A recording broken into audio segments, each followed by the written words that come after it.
le hei ulbun man tlo pan ting chi khalo thleng le a chuan hei tharani hei ngu chu singhi le sang thum man bor vel tur ni hemi da pan hi thar hlak sin ni sang tum hei khazuri ania hei Indian National Arms Center hi pan hi chu thar lak ania singhi le sang thum man turin ta good condition te me anga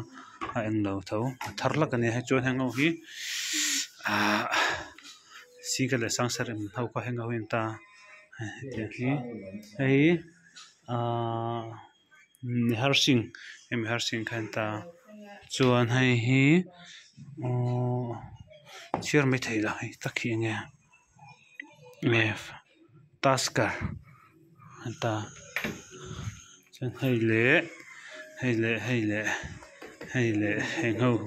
hi khat ni thum ni hei si ka sang sari an ta chuan hei sing ni sang thum in ta chuan heng ho chrome ho hi sing ka sang riat an ta hei nal khop mai hei chrome hi sing ka sang riat an ta chuan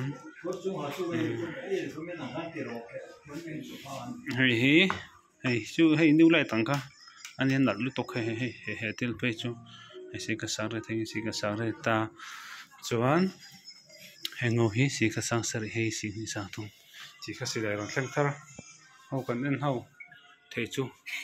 ni le ta se tho me ole